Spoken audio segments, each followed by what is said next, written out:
banister down off the porch and ran off the porch. I've been. Then you saw me when you came off the porch.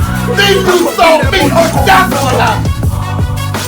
When you came down, then behold, you're right. When the student is ready, the master appears. That's what you see. That's what you gonna remember. That's right. I'll be that more you gon' remember. Taharkabey front line till the law call my You number. a friend of the Moors, then you a friend of mine. I was told to watch my enemies, now hold my line. Every activist, every news article, I am engaged and aware, and I'm somebody who has been really engaged with the Stone Mountain Memorial Association, which is the council of people appointed by the governor who run the park. Hold up, Sister Meymoona. Let me get this right. Just saying that you are a resident or you live nearby and you have a function within the area that we know as Stone Mountain, or you have been activists, have been an activist in the area. Can you explain that one more time so we can really give a perspective to what you just said? This is big. Okay, good.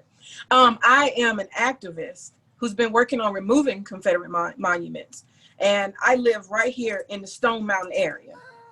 Whoa, that's big, sis. That's big. And the reason why I said that's big because I've been covering this story for since March, you know. And I want to let the story go, family. You know I want to let this story go. But every time I want to let the story go, it seems like something else happens. Something else comes up.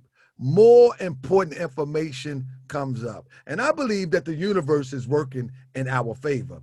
Because, sis, for you to be a resident of Stone Mountain, and we're interfacing now to talk about this, what people would consider, I say, is a theory. Now we get to see it in living color and reality. Ain't no theory. Ain't no theory about it, brother. The brother needs to be exposed. He's an agent. He is a complete and total agent. And I'm gonna tell you, first and foremost, Atlanta is a vibrant city, okay? And we have grassroots organizers, activists, political people, lawyers, NAACP. Atlanta exists and is strong. We activists, we know each other. We all know each other because we call each other up and help each other, okay? We join forces and coalitions. We know each other, all of us. So when this dude came on the scene and I saw that he was doing some, you know, I'm like, who is this? Who is this dude? And I was like, okay, clearly he's not, you know, one of the new Black Panthers. He's not. Who is he? Where does he live at? He is not from here. What business does he have in Stone Mountain? And as I said, as an activist who's been on it for three years, I have kept every article, anybody who's involved and engaged, and to the point where if you, brother, tomorrow put up something in social media or anywhere, if you put that up on the internet, people are going to send me information. I'm going to find out. And then it's my business to know who you are. I research every single person that comes to that mountain. I make it my business. You know what I do? If I see it in the newspaper, even after the fact, if they don't advertise, I call them afterwards. And you know what? He's the only one who I call who called himself an activist. I reached out to him on Messenger multiple times, and I see his little dot on the side moving down, reading, and ain't said a word. I said, brother, I'm here. I have screenshots and everything. I said, brother, I'm here in Stone Mountain. Who are you? Who do you work for? I've never heard of you.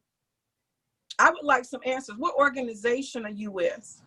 What is your agenda here? I said, because I'm working Stone Mountain, and everybody who's an activist, I usually contact them, and we're either collaborating of some way or we're communicating clearly. That brother did not ever, out of all this time, and I'm telling you, I wouldn't call it trolling him, but in his messenger, I have been documenting each thing that he does as it relates to Stone Mountain, all the different articles and the trouble that he's created. I have put it there, and his little icon has moved all the way down. And it wasn't until I got met the other brother and we were talking, that's all of a sudden the next day I'm blank on Facebook and Messenger. Can't see him no more. Can't communicate with him no more. Wow. Because I sent him screenshots to show him. But the thing is, he never responded.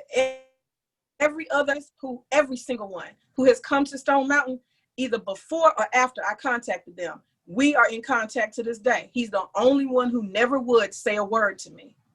Never. I gave him my number and everything. So the way that he said that he came there, I would have known about it, is a lie. He said that in this area, somebody said they were going to kill Black people at Stone Mountain. Lie. Yes. There is no evidence anywhere. And sis, if I seem to be cutting you off, I just want to just expound on certain points. Oh, no, because go these ahead. are the same points that I point out to people. What I do is, I don't like to be wrong. I don't think anybody should like to be wrong. And so before I even present the information to the people, I actually vet it 3 times over. So if I say that there is no credible evidence that people said that they was going to kill Black people, I've actually looked into it. Now, we know we still got little crazies on the internet, but not for the connection that he's trying to make. You know what I'm saying? We got neo-Nazis. I mean, they say that every day, all day. But the connection that he's trying to make is that someone on that day is saying that they was going to kill Black people. That stuff is unfounded. And just to hear you echo what I've already said, yes, my audience need to hear this, because even his supporters will come over and say, oh, you just trying to cause division. So yes, sis, I appreciate that information most importantly. Oh, brother, I you know what I am? I am a whistleblower. You know what? Because anytime I hear about some neo-Nazis or any type of violence coming to Stone Mountain, you know what I do? I get on the phone with the executives. We got a problem. They can't come here. That's what I do. So how did I not know about this so-called threat? You know how many years and how many calls I have made to them? When Super Bowl weekend happened, you know what that was? That was me making a call and them already also knowing they need to find out what's going on. And there was a group of people who were coming, neo-Nazis, and they said they were going to come anyway. I got on the phone like I always do. They know I'm going to call. I call the executives of Stone Mountain. We got a problem. I'm not going to say I'm part of their team, but I am a citizen who's actively involved. I go to their meetings and everything. Everything that Stone Mountain Park's business as it has to do with Black people is my business. I'm a mountain guardian. That's who I am. Okay. Right. Nothing gets past me. Nothing gets past me. So you please tell me, how did I not know that there was this big call, so big, of violence against Black people that I didn't know about it? And I couldn't have sent up a warning sign. I didn't see anything on social media. And I have lots of networks that send me stuff all the time. And let me say this. What call was so big that nobody can find that it took you 300 militant Black people with guns to walk through a park and nobody knew you were coming? Explain that. It doesn't even make sense. The amazing thing to me is that he claimed that, it was basically random. He showed up to answer, the threat against quote unquote Black people. But the video seems well orchestrated, Raggedy, the formations look raggedy. Let me just say it like that. You know what I mean? It looked raggedy in execution, but it seemed to be something was put in place to make it flow all the way through, even with the police flagging them. And so I don't know, but because you have been on the front line to making sure that Stone Mountain and places like Stone Mountain, I would imagine, would not break out in violence or racial tension or whatever you may have. How did this actually come about? Did you know anything before or after the fact? Was it explained to you how this came about? Okay, I saw it after, I think it was the day of, no, it was beforehand. I'm trying to remember exactly whether it was beforehand or not, but what I do know is that I took it very seriously. I'm like, who is this? Because it was not really planned well. And it came on my radar, and I was just like, whoa, what is this? Who is this guy? And I started asking the community, who is this guy? Everybody was like, we don't know. I have a film crew from New York that follows the work that I do. They fly down, and they've been documenting this work for a while. And it was funny because the film producer, he says to me, what do you think about that NFAC, NFAC group? He said, because I've been talking to all these other activists just like you as we've been filming. And he said, everybody's skeptical. Everybody's saying the same thing. Who is this dude? Where did he come from? I said, well, that's what I want to know. He said, yeah, something's not right. And so that was at the beginning of discussion. But the point I was going to get to was when I knew for a fact he was an agent. I came the next day. He came on July the 4th, very interesting day. Notice that, the irony of that, to a Confederate park. And you're talking about dealing with people who think that they are patriots, right? You want to stir them up for Trump or whoever. Right. That's the plan, to rile up what good white folk, And he came to the park. Nobody had a plan when they got to this park. One of the things that I did the next day is I went there on a tour that was already planned with a park official. And this park official happened to be on the July the 4th, required as part of his duty to be with this group that spontaneously showed up from the beginning all the way very end. He watched all of it. And I asked him, me and him have a rapport. We've been talking for years. And I just asked him straight up. I said, hey, how did yesterday go? I said, that looked like that must have been pure hell. And he said, no, they were nice people. I said, nice people? What So you mean? was this like a park ranger? Was higher, much higher than that? Okay, got He's you. much higher than that. Got you. I would consider him possibly an exec. Okay, got you. He controls the messages of what comes in and out. And was he of what we would call in the Moorish paradigm? Was he of European descent? Absolutely. Okay, got you. Okay, and so he's at one of the highest levels at the park. One of the high. I would consider him an exec. But his duty, because he has to control the messaging around the park. That's one of the things that his focus is he needed to accompany them from the beginning to the end to see what's going to happen. That's his responsibility. He's not law enforcement, but he works closely with them. Now, mind you, Stone Mountain Park has a whole law enforcement agency inside the park. Like, they have their own force, okay? The park is huge, and they're ready to rescue and do whatever. So they're ready all the time for whatever, And so it's not just like one or two, safety cops or something. They have a force. Right. And they're very organized, just like regular police. So he proceeded to just narrate freely and tell me, I said, I'm just asking them questions. I said, so they just showed up, and he said, they were just walking through the park with their guns. And then the police said, hey, we got these people armed and just walking through the park. And he said, he walked up to him and he said, hey, where are y'all going? And you know what he said? I don't know. You don't know where you're going? And he said, yeah, we don't know where we're going. He said, well, what are you trying to do? He said, we're marching and protesting. Now, he told me that he said he wanted to tell them to leave, but because they were already there and they were making a spectacle and they had all the guns and stuff, they said, we tell you what we'll do. We'll accommodate you. They don't have anti-protesters, right? They don't have anybody who knows that they're coming. So there's not an anti-crowd to worry about. So you know what he said? He said, just for the sake of peace and entertaining them, they decided to get the police force to escort them. That's what happened. So there are police like 3 or 4 cars back. There's 3 or 4 cars in the front. And this happened just like, we'll be nice to you guys. We'll be nice. Come on. Okay, if that's what you want to do, where do you want to go? And he was like, I don't know. He was like, so you plan to march and you have no idea where you're going? And what he said is this guy had no idea of the territory. He had no idea of the design of the park. He didn't even have a point A to point B. That is the most basic. and fundamental thing you do as a community organizer and an activist when you plan a march. You have water along the way. You have all kind of medics. You have all kind of things designed. You have everything laid out. You are organized. You had nothing.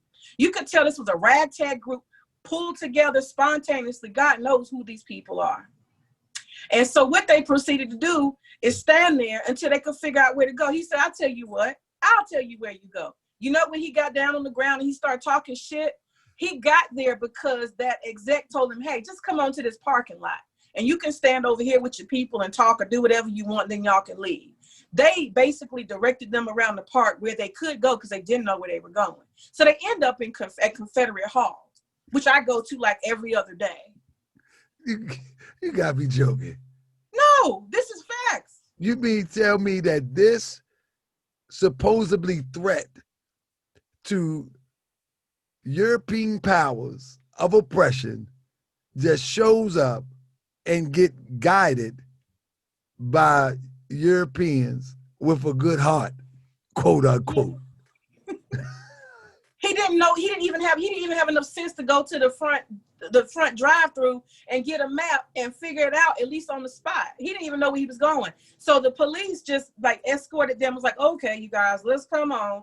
And he took him and let him stand around the Confederate Hall, where he proceeded to do his, you know, I'm in your house and all that kind of stuff. And, you know, come here and all that type of stuff. Now, the funny thing is, he said, this exec said, I know for a fact, that's what he said. I'm telling you what he said. He said, I know for a fact they haven't even handled guns before. He said they were dropping magazines and casings all over the place. He said the police kept telling him, you can't leave your ammunition. If you drop that stuff, you need to pick it up. You cannot leave that at the park. And so he said the whole time they were just, you know, dropping magazines, falling stuff. And he said they didn't know how to handle weapons. He happens to be a hunter, which most of them, white folks are, you know, most white folks, they handle guns at an early age. And he said, I don't know what, he said, they told me, he said, they told me that they were military. He said, I don't see it in them. I said, well, I don't either. And I'm going to tell you, I watched some videos after the fact, and then I'm going to get to the other part about how they were falling out and they were dehydrated. And then there's chicks with high heel boots on. They walked 2 miles. They didn't know where they were going. So they walked 2 miles because they just were thinking, okay, you'll escort us. They escorted them far, far into the park.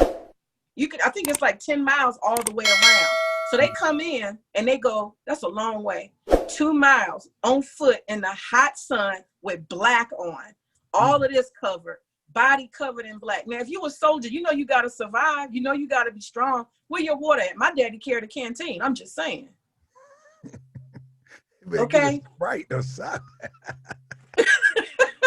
They didn't bring no water. They just got guns in the hot sun in Georgia. And I don't know if you know about Georgia. Georgia's hot. Yeah, we got a temple in Georgia. We got a temple right over in the West End. I know that Georgia heat. Oh, in the West End, yes. Yeah. Yes.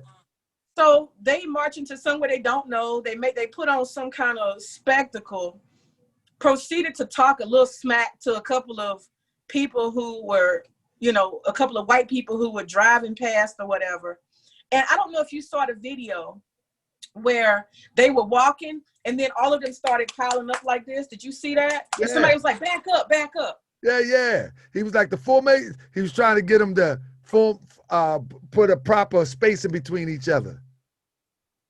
Oh, so they're all ex-military. They're all special ops. They're military trained. Let me tell you something. I grew up on Fort Gordon in Augusta.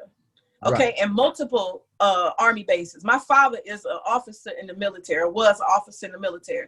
I woke up to hearing those songs and seeing the soldiers run in the formations every day. I was a military brat. I know what military looks like. Absolutely. That ain't military. Ain't nothing military about none of them. He ain't military either. I don't know who told him that. Now, I really think from my research, I think he went through basic training and then he was working in the supply clerk room and he got out there, he got a few pictures and he said, listen, I'm military. I think he was in the military, but I'm telling you, he probably was a supply clerk and he took a few pictures and not many though, because there's not many pictures. He doesn't have many pictures of his military experience. You know what I'm saying? But that's interesting. Yeah, that's You know, you can play a bugle and be in the military. You know what I'm saying? Who knows? absolutely. He might be in a military DJ or something. Who knows? And I know a young guy a few years ago went to the military on the strength to train military dogs. Okay. That's what he went in for. He went in, and when he got out of basic training, he was appointed to learn to train military dogs. I never even knew that exists. Like, yeah. So wow. But with that being said, so once they're in Stone Mountain and this fiasco is going on, did the guy that was I guess you could say their guide, did he have a sense that this was something different than what he ever experienced? Like, is this staged, or what point are they making? Like, what's their agenda? He just thought they were silly. He really just thought they were silly. And he just kept saying, no, but they're nice. He was like, they were cool. They were nice. And I don't know if you saw that Louisville where he started bragging about how the police were his friends and he was like that with the guy, all chummy and buddy, you know. That doesn't get on the media. That's not how he portrays himself. But he was very chummy. And I actually could see that. And the way that I could see that is because I could see through the lies where he said, if the police gonna help us and we working with the police, like, hold up.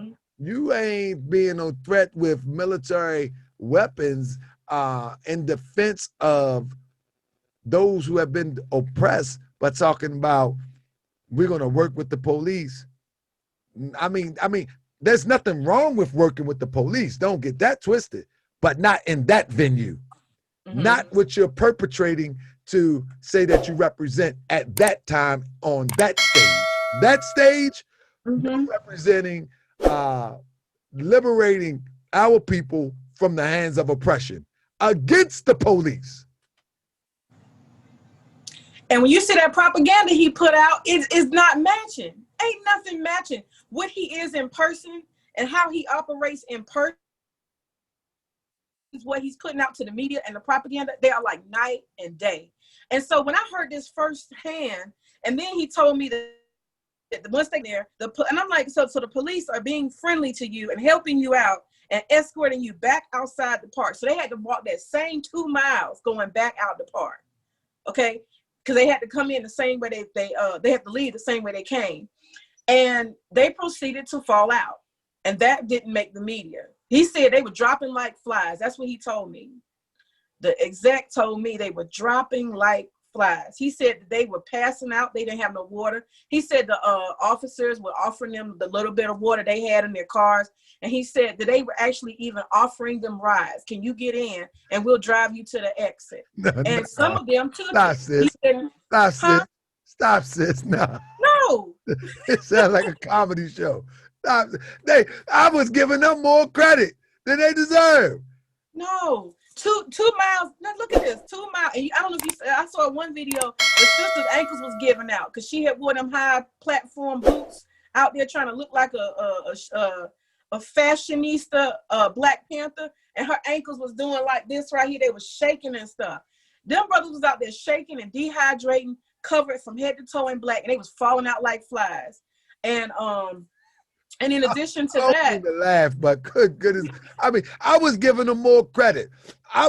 From my vantage point, let me say, from my vantage point, what I was seeing was like, okay, this guy that organized this thing and he calculated to show up at a specific time. The police is there, they're escorting him, and he's on the stage, he's running his mouth. And I know that the camera person with the camera phone is strategically positioned because they're trying to keep the police lights that's in the background out of the view of the camera. But I'm catching them because I got a little bit software here where I can just still it and stop it, and I can zoom in, I can pixelate, make sure it don't pixelate too much, I can see. But the long story short is, I'm thinking that this guy, because he is an IT tech, he's a cloud technician for a company named Tate. So I'm thinking that this guy is a little more sophisticated in his approach and execution. But what you're telling me here, that this guy is just as raggedy as he was trying to sell people them fake DJ equipment beams. Goodness gracious. Yeah. And he said some of them were trying to be militant and say, we don't need your help or whatever. And the police was like, all right, one by one, they was laying in the grass. He said they were laying in the grass trying to recover and recuperate. They kept taking breaks trying to finish and get out of there. He said it was a horrible mess. And then and so I heard that on the 5th in person, the morning of the 5th. This is right after it happened. He told me all this stuff. And so I started at that point researching, and I'm wondering why he still hasn't responded to me. Because on the 4th, I think that was when I started corresponding with him. I'm going to actually send you the screenshots, okay? Right. Because I have the screenshots. I'm going to send you the screenshots of every correspondence I gave him, and you can see his little icon of his face moving down, whatever. I was trying to figure out why this brother didn't contact me yet. You so about the people. You so serious. You still ain't contact me. And so I wasn't trolling him. I'm trying to follow up. If you're really that real and you're ready to do something about Stone Mountain, why can't you contact me, brother? I kept asking him, why not? What's going on? Are you an activist or you not an activist? But anyway, that next day, I'm looking at the media because that's what I do. Every day I search to see Stone Mountain, what's new, who's talking about it, New York Times or whoever. That's my job. And that's the nature of my organization I'm in. We scour the internet for new videos, new anything. And we actually meet with legislators and all kind of different things, in this work that we do. And as I'm looking at the media, I'm like, wait a minute, this doesn't match. The park personnel told me this, but this is coming out. This is what's being said. And I'm starting to see this going international. And I'm like, what kind of spectacle? This is a joke. Like, this was Raggedy. And people are taking this stuff seriously and they're running with it. And they're acting like this is a real movement, And then I started seeing something, and was it England or something? Mm-hmm. And I was like, oh my God, this is really, something is wrong. And the more I looked at it and I saw that they were not really military, and their formation. And at that point, I was like, okay, so this must be a gun gang. I'm trying to figure out how these people came together. I'm like, is this a meetup group or something? Because this ain't real. That's what it was, sis. From my research, and I had one of the commanders on my show, and I had his security detail on my show too. Oh. And they stepped off. They figured it out. So the way that it happened is that when the guy came to Grandmaster Jay came to the Ahmaud Arbery situation, and the Black Panthers walk up there in Atlanta, and he stole the show when the news camera came in front of his face, and he started like, where you at? The same barking. Well, that got attention of a lot of people on social media, and he used that attention to say, all gun clubs, all militias, we're coming together. And then social media allowed people to meet up, interfacing through social media. And then he named, from that point on, all of these people that was already organized, which at Stone Mountain, there wasn't many of them that showed up that was already organized. There was a few, the New Black Panther Party, a couple militias, small militias, that had already organized, and then his own people and those who showed up from the internet. So he didn't have a militia in the beginning. That was not his militia. It was people showing up from the internet, and it was a few bona fide militias. So, and a few bona fide, that's why it makes sense when you say that some was like, we don't need your help, because some of them was really about that work, but they showed up to support because they was inspired by what they seen at the Ahmaud Arbery walk. And they took him for being legitimate. You see? So he duplicated that with Louisville. And now you had multiple gun clubs and militias that met him in Louisville. So when you say it's a meetup, that's exactly what it was. It was a meetup. These people do not train together. They're not organized. They're not familiar. And one of the things I noticed, they didn't even have rank and file. Usually you have an organization, you can tell by the way people dress, how they stand aside, what their rank is. Someone is leading, somebody's following, there's space in between different, it's just a lot of things that are not, the nature of it isn't military or even somebody who's trained together as a militia. It's not there. These people don't train together. They just don't. And it was nothing genuine about it. But I knew that it was something fake because ain't nobody in Atlanta heard of you, dude. You ain't responding to nobody who's real, dude.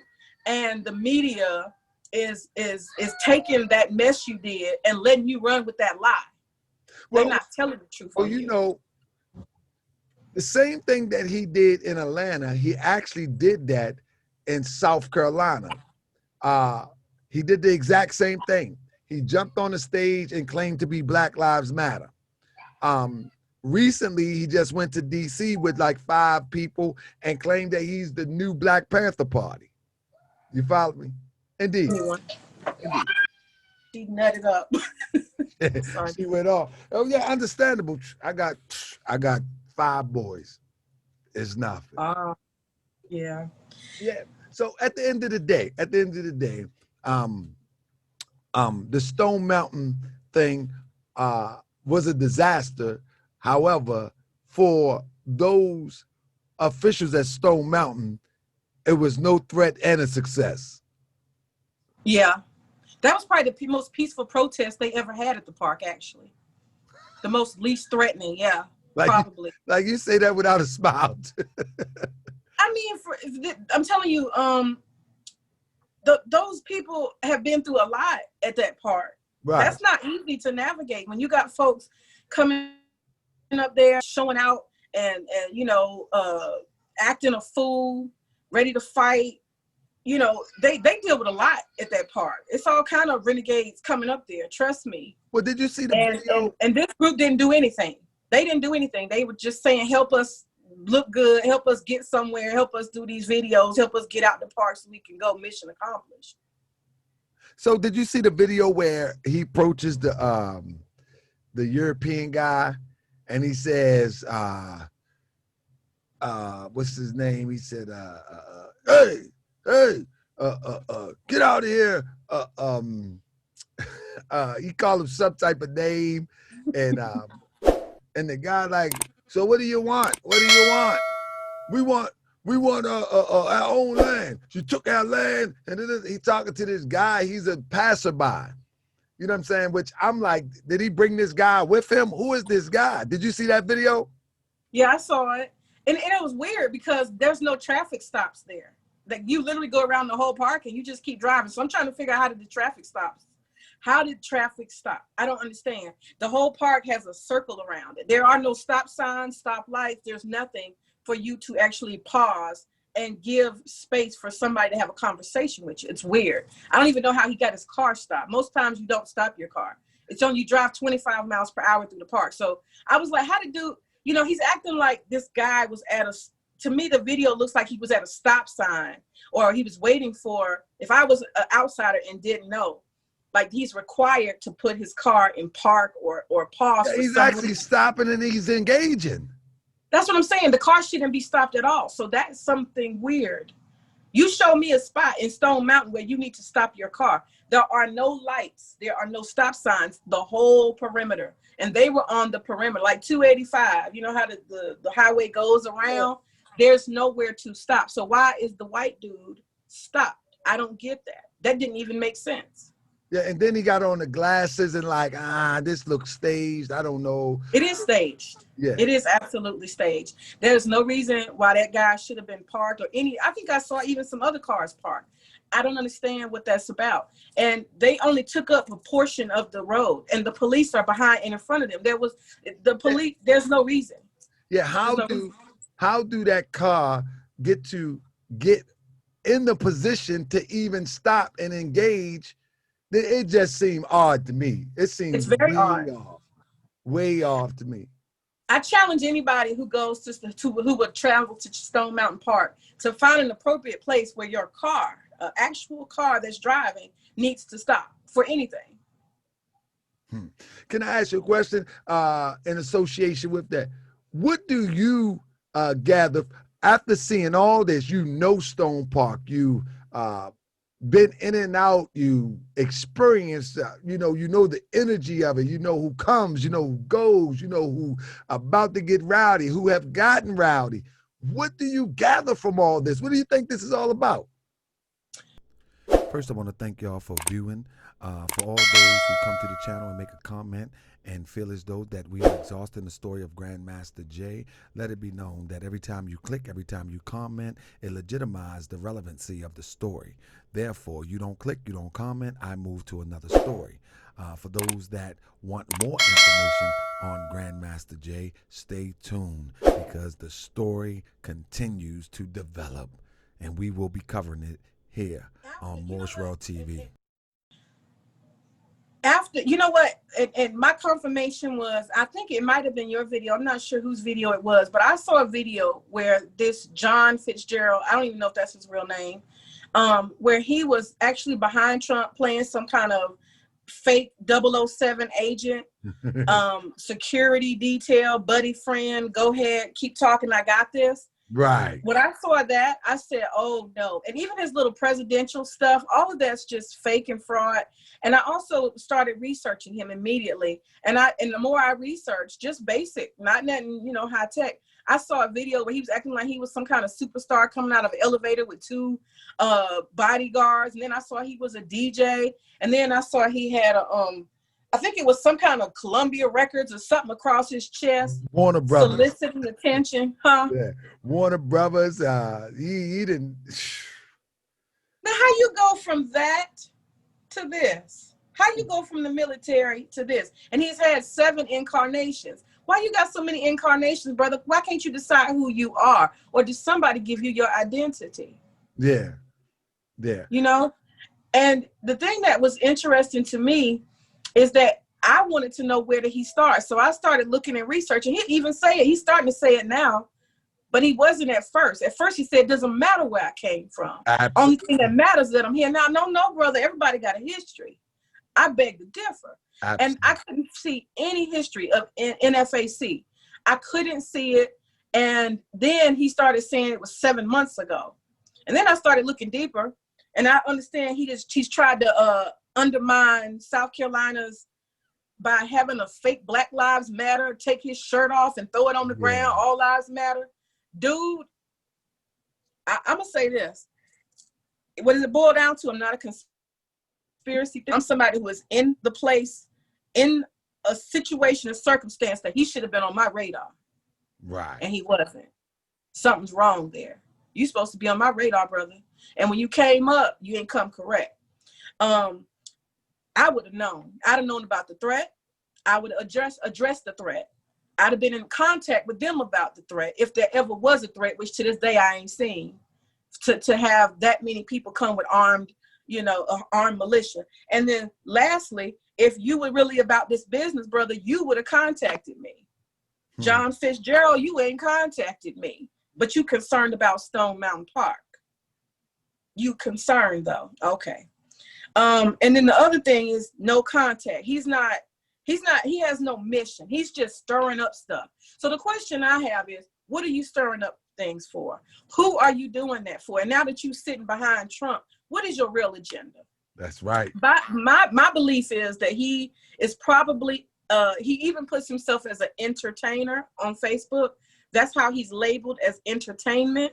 I believe that he's some kind of, I wouldn't even give him enough credit to say he's like a high-tech agent. I don't even think so. We can call him an agent because he's somebody who has a agenda, yes, but I don't think he's sophisticated in what he is doing at all. I think he's a form of an actor, and he's not a very good one. And I think that he's being directed. Yeah. He's being handled. Yes. And I think that they have hired him to act out these scenarios and situations, because to see Black people, particularly Black men armed in all Black, is white America's greatest threat. That's right. It will turn up the silent majority. It'll get people out to vote. If, in fact, we do have some insurrection in America, they'll be riled up and ready to go. and people will psychologically be fooled. And not only that, you can kill two birds in one stone. Oh, get all your revolutionaries to say, hello, I have a gun. Hello, I'm organizing. Hello, all of our names are here. And matter of fact, here is my my gun license. I'm gonna hand that to you so you can copy that down. Is data collection. He's asking people to identify yourself if you're militant. Identify yourself if you don't go with the status quo. Show yourself to me and I'll turn it over so you can be on that list. It's surveillance. Surveillance. Since I haven't heard it put that way, I've heard people say exactly what you said, but the way that you just put that, if people don't wake up, I mean, they just love to be asleep. They just love sleep. Because when you think about it, when you look at what just happened in Kenosha, that is just the tip of the iceberg of the response of the churning of the emotions of militant, if you will, Europeans. It just churns them. And us, it churns our emotions too, but not in a way that it will do Europeans. See, Europeans really believe that this is their country. They really believe that we are the visitor. And they will die for that lie. We ain't ready to die. Matter of fact, we just want peace if you really want to know the truth of the matter. And now he's stirring up both sides. But at the end of the day, we'll be on the bottom of the spectrum. We'll be on the bottom of the spectrum because just like you said, the information that has been gathered, now the strongest amongst us that have armed themselves according to the Constitution, and he's on the internet right now saying that, I don't know if you heard this, that he would kidnap the governor, that he would tie children up and put them in a trunk. Yeah, he made all these types of threats. And how's he getting away with all this? Now, the moment that they take him and put him in a safe house, anybody that associated with that, they become associated with it. I mean, they be a part of it by association, guilty by association, and now they become black extremists. And without a warrant, walk in your door the way they did the brother in Texas. Okay. So the way that you just laid that out, and you say how he getting away with this, maybe you could bring a little bit clarity before we wrap it up. What? Because I'm just saying, we have a brother in Texas, and we have quite a few people that have been locked up for black identity extremists or black extremist views that don't have half of the attention that has been brought to this. And we had a lady in College Park. She got mad about something, rightfully so, and she got on social media and didn't even have no real audience and started talking, talking junk, making some idle threats. Next thing you know, they picked this lady up and she went straight to jail over just talking. This man is organizing people and moving people across the United States. And I want to know that too. How you getting guns? Are they all driving? Do you know how many months it takes for people to even do a march on Washington, like an organized group, like a real organization? It takes months ahead to plan buses and stuff. I want to know how you getting people mobilized and getting on planes with these big old guns. I'm just trying to figure it out. Y'all got one car that's carrying all these guns. I'm just saying, you can't easily travel with these guns if you're getting on planes. So I want to know who's paying for all this. And this brother don't work. Where's he at? He's sitting in an apartment all day. And you know what? And you know what, sis? The sad thing about our people would say, well, why are you worrying about that? Why are you worrying about where he works? Why are you worrying about what he do? Why are you counting his money?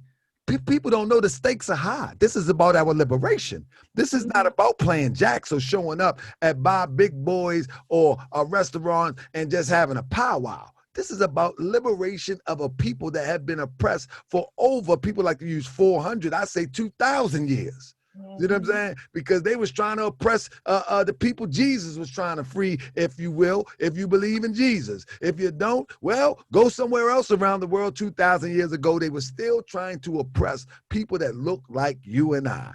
And so, with that being said, the stakes are high. Why shouldn't we vet? Why shouldn't we ask, okay, who's financing you? Why shouldn't we say, what clock do you punch? What business do you run? How do you eat? How do you take care of yourself? Do you have any children? Is the fight for people, or is the fight for because you have a horse in the race like a family? Who is your family? You know, one of the things I want to understand too is why is the brother walking around in like full regalia in an apartment?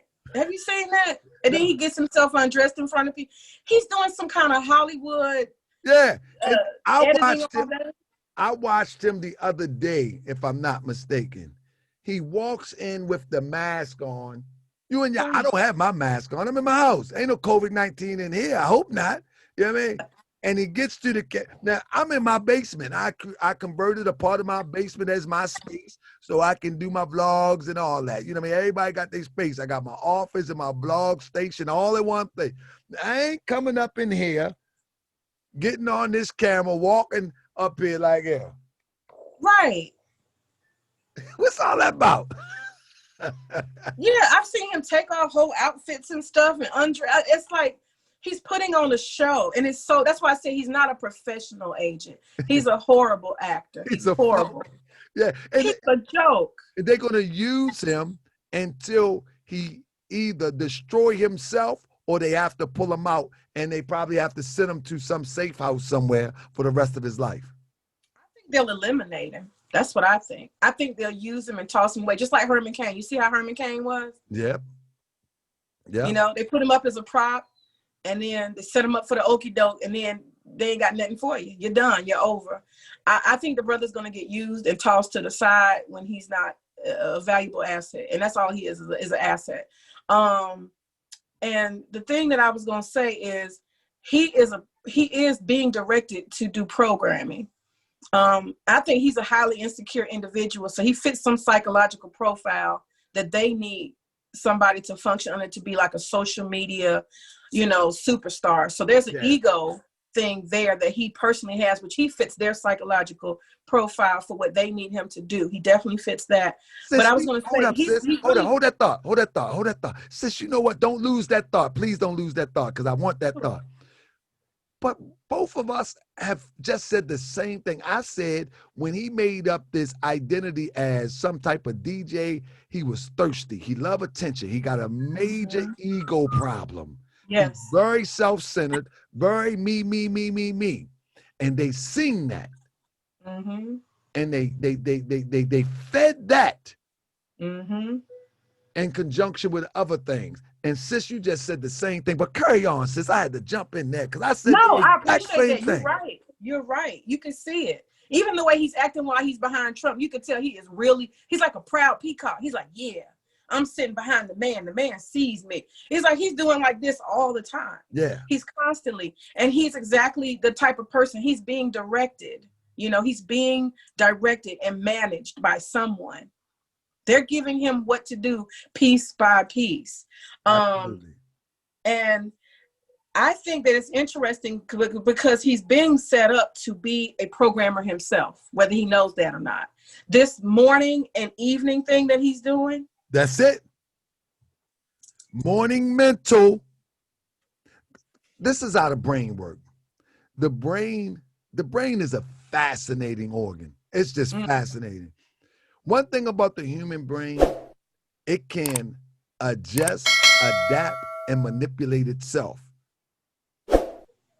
very easily.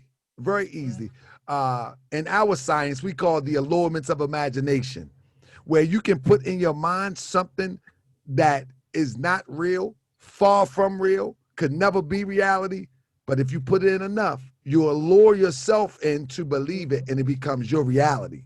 And so this morning mental thing, that's what he's doing.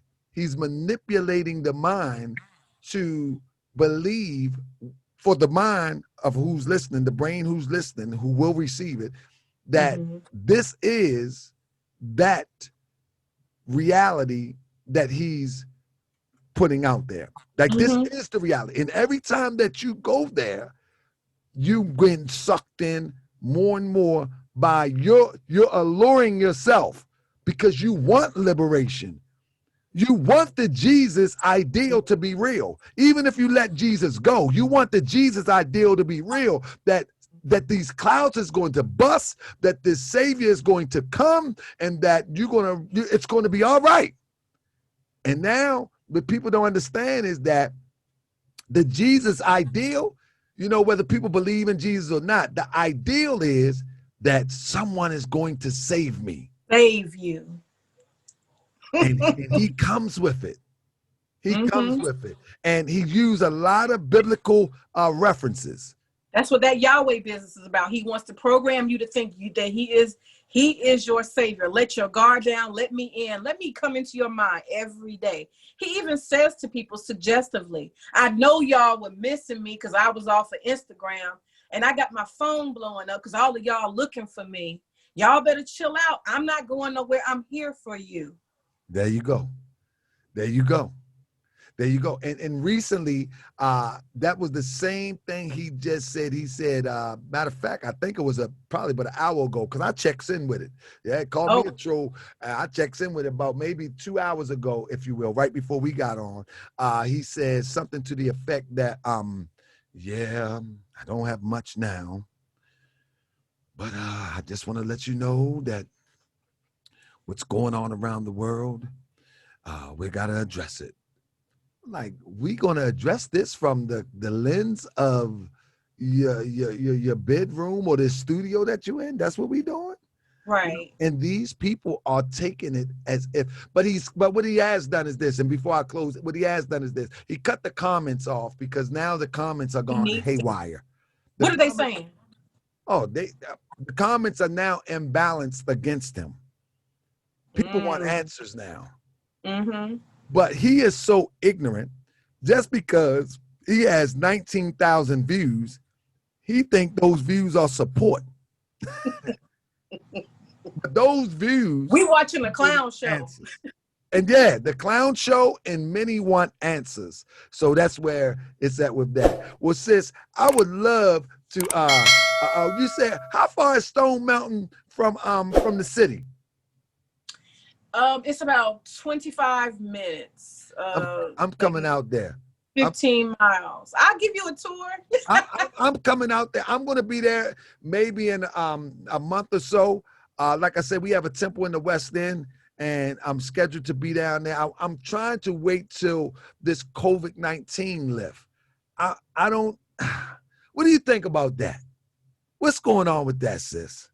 I don't know what that is. All I know is it needs to stop. I know. I don't know. I wonder. I'm not a conspiracy theorist, but I wonder: is there just a movement to just have people get this injection? Microsoft maybe microchip injection. I'm not sure, but do you see it? How do you get a whole world to take a vaccine and then you just rushing it through? I don't understand what's going on, honestly. Do you see an end to and get back to some sort of normalcy? I ain't never seen nothing like it. Nobody has. It's up in the air. If it was just the United States, I'd be real skeptical, like real skeptical. But it is worldwide, you know. So I think that there's some mutations. Who did those mutations? But I think it's not naturally occurring. Whatever this is, this virus, it's not naturally occurring. Matter of fact, there was a movie. What is it called? Was it Contagion? Or? Yep, Contagious. Yeah. Yeah. And so my mind went on that. I don't know what it is. I don't have any answers. I'm just watching and I'm taking the precautions, but that's it. Yeah, I just wanted to conclude so we can get the moving. You know, I think this liberating of our people is at hand. I really do. I believe that people like me, yourself, and other people around the world are ready to bring solutions to our people, and our people are going to gravitate to it. But with this situation at hand, and this guy is all over the internet, it's all working in the favor of putting a pause on the things that need to happen. But you know, the universal energy is in control, so it's all going to work out in the end. Hello. But this is a strange time. It is a strange time. I just want to say this on the record, and I'm gonna say this. I put it into a message for him. I need that man to stay his ass out of Stone Mountain. Don't come here. Don't come here. On August 15th, we had to have a battle. 75% Black community, and people are down there with guns, marching, protest, the Klan, all of that stuff came to our community, and dude wasn't nowhere to be found. He stirred this community up. He got the local government fighting each other now because of what he did. It's ugly here. I'm glad that you said that. I would be remiss if we didn't. He better not bring his ass back down here, because I will be up on aftermath of him coming to Stone Mountain. Did it, and you just said it, but maybe you could just underscore what you just said. It actually brought out the KKK, the Nazis, and all of the racist groups. Brother, he made the most historical, destructive thing happen in this Black community. A lot of people don't know Stone Mountain downtown, Stone Mountain Village, we call it a village.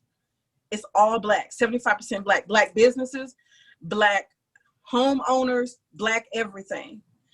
Do you know that the GBI, the Georgia Bureau of Investigation, was called in? The National Guard was called in. I'm gonna send you pictures. We have battle tanks going down our street. We have helicopters flying above. It became a military state in one day. The National Guard was sent in on July the 5th, after he came on July the 4th. Our governor brought the National Guard in to Atlanta as a result of what he did. He came here and made some major problems. I documented all of that and I sent it to him. So we had the GBI that came, the National Guard came, the marshals came, the State Patrol, DeKalb County Police, and Stone Mountain Police. We have 7 agencies. They had to have an emergency management cooperation situation from the federal to the state and local level. Everything was screwed up. You couldn't, it was crazy. It was chaos. He shut down Black businesses for that weekend. There's an article right now in AJC. The sister says she about to leave Stone Mountain because she can't take it no more. She's tired of it. She's tired of the chaos that keeps coming there. But this last thing that happened on August 15th, you called the Klan and they came, and you didn't show up. What's up with that? Ain't that something? And he's you talking about we're not going to walk in a trap. Yeah, you called them and they showed up and they followed everybody in that community up and down the street. You see Klan, and they don't have on the hats and all that, but you see them with rifles. They came armed. And it was a battle on the streets. Literally, it was a battle, and then ended up being like the fires. People were snatching and fighting, and I mean, it was chaos. It shut the whole town down. I've seen some of the footage, and I actually reported on. I was like, then this is the sad thing about the whole situation. While he's gone and turning on his camera and talking about some more than mental, he has mentally traumatized the whole community. A whole community. And not only that, he's got infighting in the actual government. Now we have the park is being blamed by the county government. This is all in our AJC.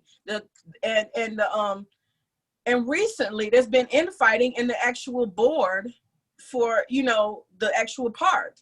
Everybody's fighting now over this because the park is closing the door and saying, not our problem. That city of Stone Mountain is being stuck with it, and therefore they have to deal with it with the county and the police. And so all of these different people have their own agendas and they're fighting now. You caused our local government to fight.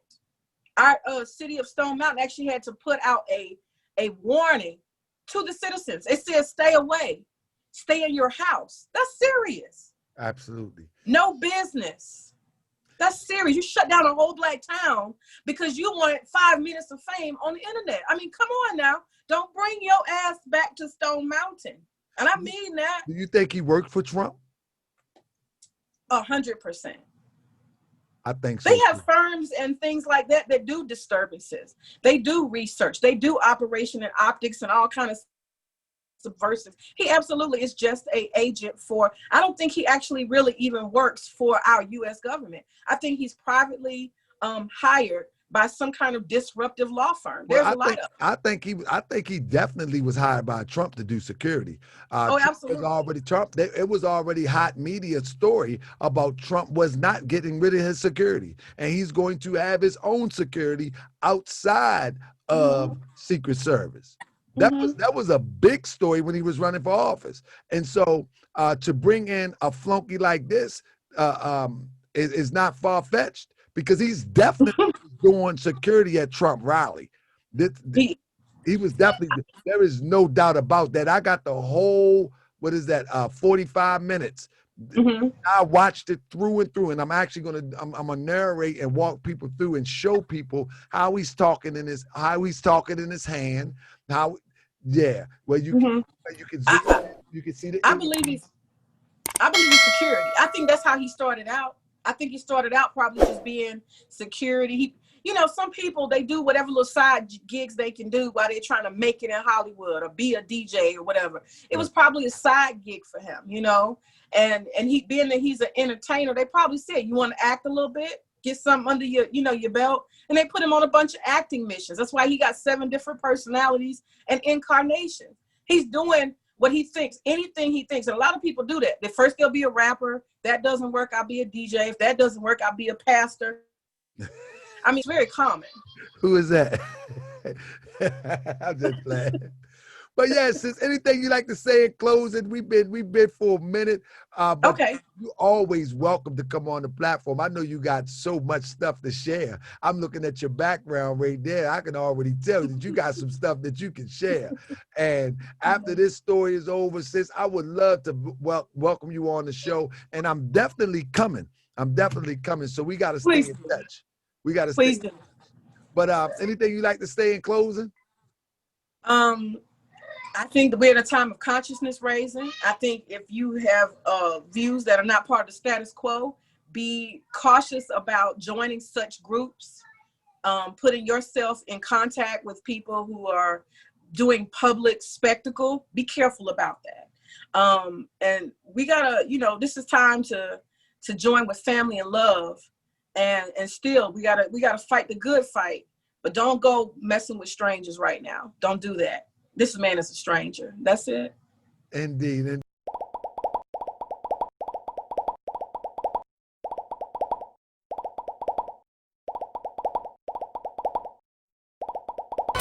I broke away from the porch. I kicked the banister down off the porch and ran off the porch. Then you saw me when you came off the porch. Then you saw me. Oh, that's what happened. When you came down, then behold, you're right. When the student is ready, the master appears. So that's what you see. That's what you remember. I'll be that more you gon' remember. Taharkabey front line till the law call my You a friend of the Moors, then you a friend of mine. I was told to watch my enemies, now hold my line.